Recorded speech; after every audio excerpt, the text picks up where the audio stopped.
Bienvenidos a Observatorio Cotidiano. El día de hoy vamos a hablar de un tema muy relevante que ya hemos tratado en el programa en general, que es el mundo laboral y el papel de las mujeres en el mismo, pero en un ámbito específico, en el ámbito de la ciencia. Y ahí, Rosaura, me gustaría que nos ayudes primero un poco a hacer un poco el panorama. ¿Qué nos dicen los datos de la presencia de las mujeres en el ámbito científico? Mira, lo que sabemos es que hay pocas mujeres en la ciencia en general, no solamente en México, sino en el mundo. Hay una desproporción tremenda, pero se puede particularizar por áreas. Y hay áreas donde es más grave la situación. Las áreas más descuidadas, digamos, en la atención a mujeres son la física, las matemáticas y todas las ingenierías. Física, matemáticas, ingenierías. Las ingenierías. Yo creo que se ha hecho un mito y habría que investigar muy seriamente qué tan válido o no es, de que a las mujeres no nos gustan las matemáticas, o a lo mejor no podemos con las matemáticas. Aquí hay una muy buena que puede demostrar que no las que mujeres, no es así, que no se puede generalizar. No se puede generalizar, pero lo cierto es que, por ejemplo, en la física, en estas áreas, hay cuando más alto 25% de mujeres 25% de y 75% de hombres, pero eso es lo más alto. Hay, por ejemplo, depende de qué nivel hables. En estudiantes es así, pero ya a nivel de profesoras, investigadoras, el nivel baja todavía más. O sea, todavía va bajando. Todavía el más. 25 al inicio y va bajando. Es decir, no van haciendo carrera en estas, al menos en estas tres áreas. Y mira, yo quisiera decir de antemano que hay una parte de discriminación también en este sentido. Hay muchos estudios que se han hecho en primarias, sobre todo, en todo el mundo. No se ha hecho en México, pero se debería de hacer.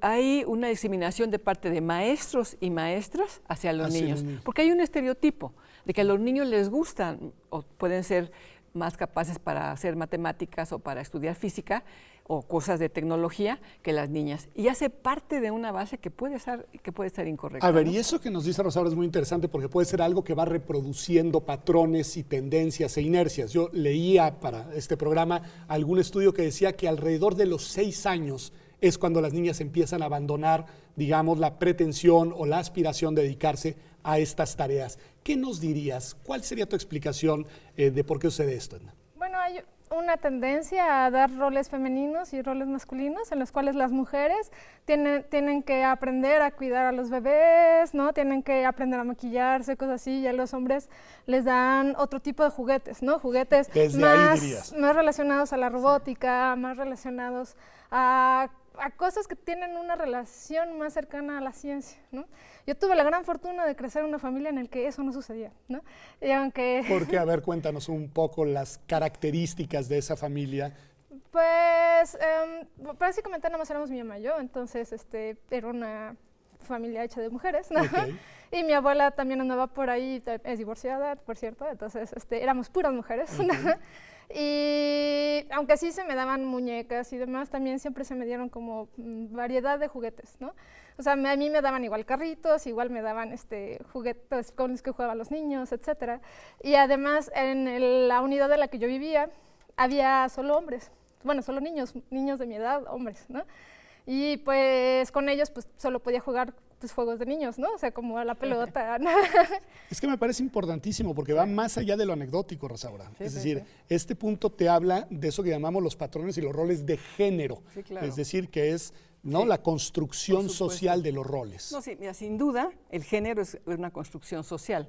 Hay que distinguirlo del sexo, que naturalmente es biológico, pero el género sí, y a las niñas, exactamente como dice Edna, se las viste de rosita, son unas nenas muy lindas, princesitas, y los niños son campeones y son buenos para todo y juegan fútbol y juegan muchas cosas. Lo que dice Edna es muy importante, a los niños se les dan, en general, juegos que tienen que ver mucho con el desarrollo de la abstracción.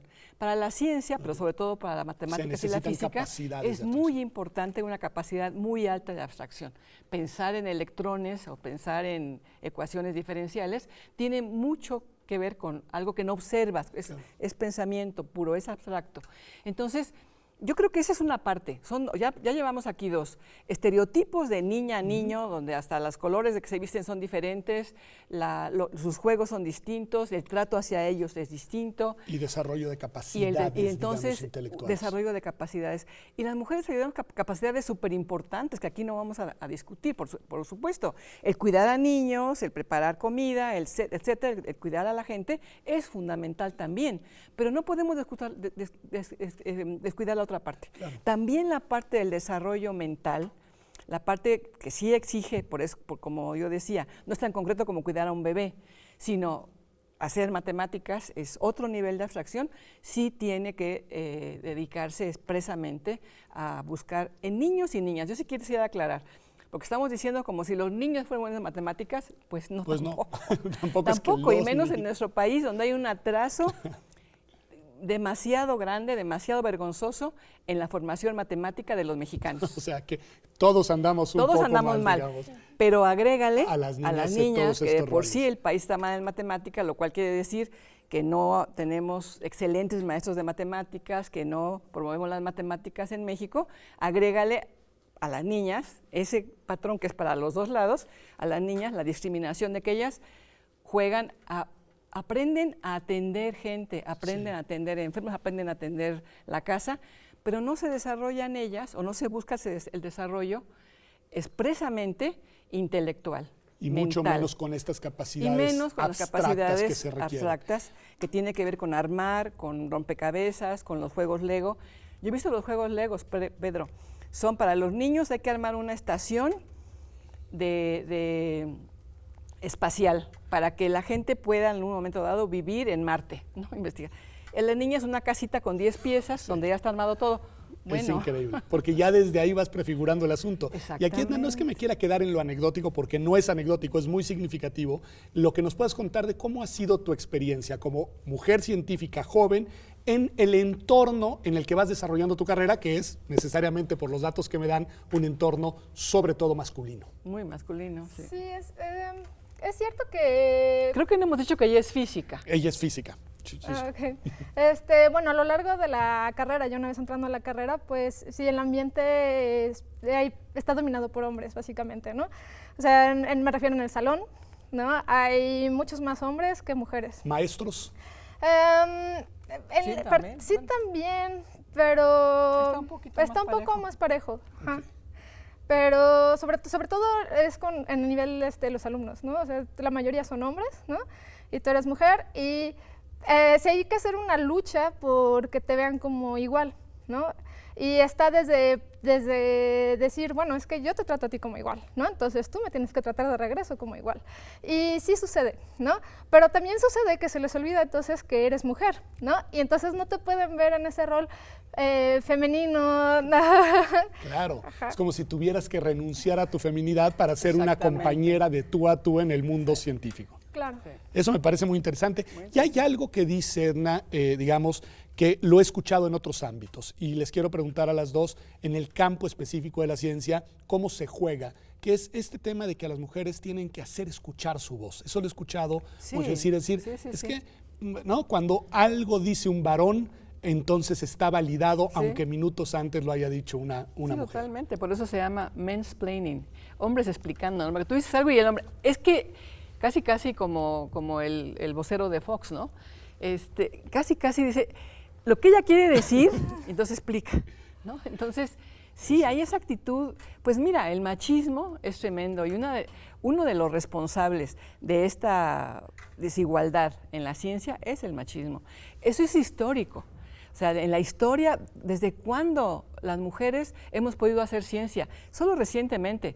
Recordemos a nuestra poetisa más celebrada, Sor Juana Inés de la Cruz, cómo tuvo que hacerse su espacio como monja para que le permitieran estudiar. O sea, de ahí venimos. Sí. De ahí venimos, de que estaba prohibido para las mujeres estudiar, de que no podíamos entrar a las universidades, de que nos teníamos que dedicar exclusivamente a la casa. Entonces, sí, hay una historia y que esa historia está cambiando, está empezando a cambiar. Pues sí, pero la van cambiando quienes hacen brecha como y mira, ustedes. Gente como Edna son una gran muestra de, por ejemplo, los programas que se han hecho en la UNAM para incorporar a mujeres a las áreas física y matemáticas, estimulando a que jóvenes como ella se ingresen. Por ejemplo, ella es profesora ya de la Facultad de Ciencias y además ella trabaja con un premio Nobel de física. A ver, cuéntanos con Albert Fert. ¿Qué trabajas ahí, Edna? Porque eso me parece interesante. Bueno, nosotros trabajamos en el desarrollo de dispositivos espintrónicos. A ver, cuéntanos qué es eso, porque ahora sí nos dejaste con el cuadrado a todos. Eso quiere decir que, bueno, en la electrónica, nosotros transferimos electrones, ¿no? Y normalmente lo que nos interesa es la carga, la propiedad del electrón es la carga del electrón, ¿no? Que transferimos de un lugar a otro. En la espintrónica, sí movemos electrones, pero no transferimos carga. Es decir, la carga que enviamos hacia la derecha es igual que la carga que enviamos a la izquierda. Pero los electrones tienen otra propiedad que es el spin, ¿no? Entonces, todos los electrones que tienen, el spin puede ser hacia arriba o hacia abajo, ¿no? Entonces, cuando los electrones van con spin hacia arriba, van en esta dirección, y cuando traen spin para abajo, van en esta dirección, ¿no? Y bueno, ¿y por qué es eso importante, no? Bueno, eso es importante porque cuando disminuimos el tamaño de los dispositivos electrónicos, tenemos el problema de que se calientan. Y por la transferencia de carga, básicamente.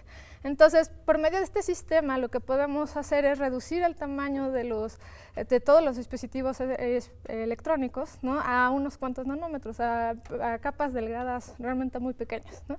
Y de hecho, en la actualidad, y la razón por la cual se le da el premio Nobel a Albert Fert, es porque ya se están utilizando. De hecho, todos los teléfonos celulares más nuevos, todos utilizan espintrónica. Pues qué bárbaro, nos ha dado una explicación magnífica. Sí, increíble, parece muy sencillito, ¿no?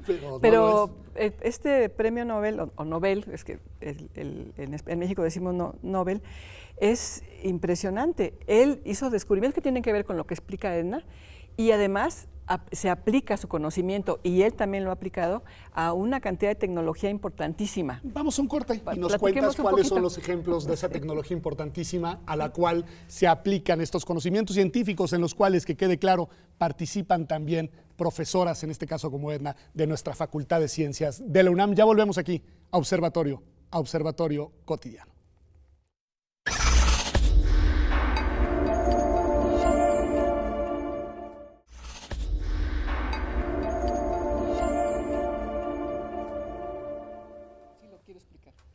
Ya estamos de vuelta aquí en Observatorio Cotidiano. Estamos hablando con dos científicas destacadas de nuestra universidad, precisamente creo que abordando de la mejor manera el papel de las mujeres en la ciencia, que es escuchándolas hablar ustedes de ciencia. Me parece que hay algo fascinante para quienes las escuchamos y es la mejor manera de demostrar las capacidades y lo que pueden aportar las mujeres científicas. Nos decía Rosaura antes del corte que la aplicación práctica de las investigaciones en las que ahora está participando Edna son muy relevantes, y te interrumpí porque nos tuvimos que ir a un corte. Mira, es impresionante. Yo admiro muchísimo a Fert. Inclusive lo invité a ser profesor extraordinario de la Facultad de Ciencias gracias a un programa de la Rectoría. Y él había tenido en algún momento como alumna a Edna, y entonces la contratamos para trabajar con ella. Ella ya trabajaba con él. Entonces, él es una persona que a mí me parece maravillosa personalmente, no solo como científico. Y sus descubrimientos han servido, por ejemplo, para hacer las computadoras más pequeñitas. Los teléfonos celulares no se podrían hacer, imagínate un teléfono del tamaño que tendría que ser para la carga que requiere, para todas las funciones que tiene, que es una mini computadora, ¿no? Y esto tiene que ver con el almacenaje en las memorias pequeñas, que seguramente puede explicar mucho mejor Edna. A ver, Edna, danos una explicación adicional a la que ya nos dieron las dos de la utilidad práctica de esta investigación. Pues, bueno, básicamente es reducir el tamaño de todos los dispositivos electrónicos. De eso trata, Esa es ¿no? la apuesta. Esa es la apuesta, ¿no? Claro, todavía para muchas cosas hay mucha investigación que hacer, ¿no? Pero lo que ya se está usando es en memorias, básicamente, ¿no? Lo que él investigó, ¿cómo se llama? Se llama magnetorresistencia gigante, ¿no? Y eso lo que hace es que podamos tener memorias muy, muy pequeñas que tengan una alta capacidad, altísima, ¿no? Y cada vez nosotros necesitamos mayores capacidades, ¿no? Pues simplemente de memoria en menor espacio, digamos, ¿no? Es una combinación difícil de lograr. Sí. De una gran cantidad de posibilidad de guardar datos en algo muy dispositivo chiquitito. claro, te va y eso aumentando tiene que ver la con el spin del electrón, con todo lo que ella explicó, y las capas que ponen de diferentes metales para que hagan todos estos intercambios de electrones y puedan guardar la información. Es muy impresionante. Mira, lo que yo quisiera destacar es esta idea de la aplicación de la ciencia. Okay. La ciencia básica tiene ese objetivo claro de entender a la naturaleza. Y esto que explicó Edna, de cómo se comporta el electrón, de cómo el spin, cómo gira para un lado y todo lo que ella dijo y no lo voy a repetir, eso se descubrió como ciencia básica. Y después, a él mismo que lo descubrió, no solamente él, sino mucha gente que trabajó en el tema, vieron cómo se podría aplicar para mejorar la tecnología, para mejorar la vida humana, sí, que es el objetivo central de la ciencia. Sí, la ciencia no es una cuestión que se quede en abstracto, por eso sino se tiene que aplicación entender, concreta. También hablando del apoyo a las mujeres, del apoyo a los hombres, del apoyo a la ciencia, ¿por qué es tan importante que un país apoye a la ciencia? Porque la ciencia, además de que a todos nos interesa conocer el universo, entender cómo funciona todo en nuestro planeta y en el universo en general, también nos interesa que se mejore la salud, que se mejore la imagenología para entender qué tiene un paciente con una tecnología que la han hecho también físicos, matemáticos, con ingenieros. Es el avance que tiene la salud, por ejemplo, es impresionante gracias a la tecnología. Gracias, si no hubiera esa ciencia básica, como la que hace ella con este premio Nobel, no habría posibilidades de aplicar a todo lo que ahora conocemos, ¿no? ¿Sí? Edna, ¿querías decir algo? No, simplemente que no invertir en ciencia es quedarse atrás, ¿no? Globalmente, ¿no? O sea, que México no invierta más en ciencia, pues deja a México un poco atrás, ¿no? Y es uno de los grandes desafíos y de los grandes rezagos que no terminamos de superar. México tiene que importar toda la tecnología. Aquí no hacemos los teléfonos celulares, no hacemos las computadoras, si acaso las armamos. Entonces, los equipos de laboratorio, estas cuestiones fundamentales además para la salud, para la vida de las personas. Los PETs, todos estos estudios que se hacen ahora, las mamografías, todo lo que se hace, todo tenemos que importar y pagamos por usar esa tecnología, porque no lo hacemos nosotros. Pero regresando un poco al tema, porque decíamos, hay pocas mujeres en la ciencia, hay poca gente en la ciencia. Hay poca gente ya dentro de la ciencia. Particularmente en nuestro país, la comunidad científica es muy pequeña y además está compuesta por una mayoría de hombres. O sea, esto es muy claro. Ese es un dato Entonces, duro. Lo que yo creo, hay que estimular que más niños y niñas quieran estudiar ciencia, hay que estimular a los dos y poner un énfasis, creo yo, en las niñas mujeres, para ver, a ver, ellas que si tienen que entender, si tienen formas de aprendizaje distintas, si tienen preferencias distintas, vamos a analizarlas en detalle para ver cómo las incorporamos, porque claro que hacen falta en la ciencia, sin duda. Se desperdicia el 50% de la población si no incluyes a las mujeres, ¿no? Visto desde el punto de vista de las oportunidades para que este desperdicio no tenga lugar y digamos para que pudieras alentar en tu mensaje a quienes te estén viendo, mujeres jóvenes que quieran entrar a la ciencia, ¿cómo estamos? ¿Hay oportunidades para hacer una carrera científica exitosa? Claro que sí, siempre hay oportunidades, ¿no? Claro, depende mucho de uno, de tener buenas relaciones, buenos contactos, eso siempre ayuda, ¿no? Pero eso es en general, ¿no? Hombres y mujeres. Se ha visto este rezago a nivel mundial de las mujeres en la ciencia, ¿no? Y sí es una preocupación muy grande en México. Que subrayemos el dato, ¿no? Lo acabas de decir muy bien. Es un rezago a nivel mundial que obviamente se reproduce y se acentúa en México, pero la tendencia es en todo el mundo. Sí. Eso, ¿cómo explicarlo? De nuevo el tema de los roles y de los patrones y de la formación. En parte sí es eso, en parte es pues yo he visto en las contrataciones, bueno, igual, si llegan pocas mujeres, tienes menos posibilidades, ¿no?, de contratar gente, ¿no? Pero en algunas contrataciones, por ejemplo, en Francia, puedo decir un ejemplo, la edad es igual para hombres y mujeres, ¿no? Sin embargo, bueno, yo veo como un avance en México que la edad para contratar aquí es diferente para hombres y mujeres porque considera el hecho de que quieras tener familia, claro, ¿no? Y eso te rezaga con respecto a los hombres como 2 años aproximadamente, ¿no? Mínimo. En promedio. El mínimo. Y sí, ahora hay varios programas que van haciendo esta diferenciación. Sí, por ejemplo, se contrata para el programa de jóvenes en las ciencias y las humanidades, se contrata a mujeres hasta de 39 años y hombres de 37. A mí se me hace la diferencia todavía pequeña, pero es algo, ¿no? Pero ya es algo. Y en ese sentido, Rosaura, te lo preguntaría a ti, porque pues tú has sido una generación que ha liderado y ha ido abriendo brecha. ¿Han cambiado las oportunidades y las posibilidades para el desarrollo de una carrera? Sí, mucho. ¿Sí? Mucho. Mira, la UNAM ha hecho inclusive programas para solo mujeres, para incorporar mujeres y sobre todo a las áreas de física, matemáticas y las ingenierías. En las humanidades la cuestión es más pareja y, en las ciencias biológicas también. Pero en la física, las matemáticas y las ingenierías se han hecho programas importantes para apoyar a mujeres desde licenciatura para que continúen con un programa si a ellas les interesa estas áreas, tienen una beca para estudiar, para terminar la licenciatura, además de la que tengan de Pronaves o cualquier otra, no se les quita porque tengan otra beca y se les mantiene para el posgrado.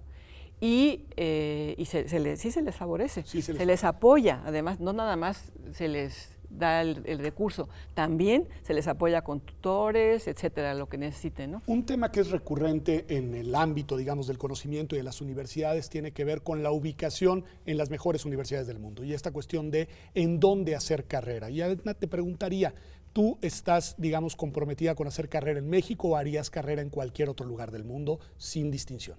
A mí me gustaría hacerlo en México, ¿no? O sea, finalmente aquí crecí, aquí me educaron, ¿no? Y la idea es regresar algo al país en el que estás, ¿no? O al país que te formó, ¿no? Y con este pensamiento yo regresé a México, ¿no? Porque pues igual pude intentar quedarme en Francia o en Europa, ¿no?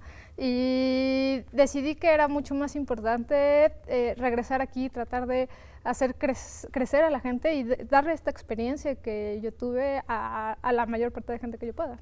Yo creo que ese es un punto muy importante. Es muy importante, pero mira, ella tuvo la oportunidad indudablemente por todos los programas de lo que hemos mencionado, pero muchos jóvenes, hombres y mujeres, se quedan fuera porque no encuentran, no solamente que no encuentren un trabajo, sino que han adquirido una formación muy altamente especializada y luego quieren que sean profesores de bachillerato. Yo amo el bachillerato, me he dedicado mucho a él, pero sí entiendo que alguien que hace un doctorado o un postdoctorado quiere hacer investigación y tiene que tener las condiciones para desarrollarse. Y muchos no las tienen porque no hay los laboratorios, porque no hay el ambiente académico que se requiere para producir conocimiento científico, humanístico, tecnológico, etcétera, y entonces se quedan fuera. Pero no es por falta de patriotismo, ¿me entiendes? Eso es lo triste. Es porque no hay condiciones en México en muchas ocasiones. No hay oportunidades. Tú en tu caso concreto, sí en la Universidad Nacional Autónoma de México encuentras un espacio para desarrollar una carrera prometedora. Bueno, yo espero que sí. Claro que sí tenemos este problema, ¿no? De los equipos, porque, por ejemplo, no hay una sala limpia. Sí hay, pero no hay una sala limpia en correcto funcionamiento, más que una en la Facultad de Ciencias, ¿no? En el Lance Biodit, pero es muy pequeña y es muy difícil accesar a ella. Pero dile lo que es una sala limpia, porque sí, parece porque yo dije, todo un tiradero y no una sala limpia. Es algo muy complicado. Claro. Es una sala que tiene unas condiciones de temperatura y presión adecuadas y donde no permite la entrada de polvo, ¿no? Y se impide en todos los sentidos que entre polvo. Y eso es bien importante para hacer tecnología, hoy en día nanotecnología, ¿no? Sin eso no podemos seguir adelante. Son muy caras esas salas, entonces las facultades tenemos una y de veras costó un dineral. Y es muy difícil de hacer, además.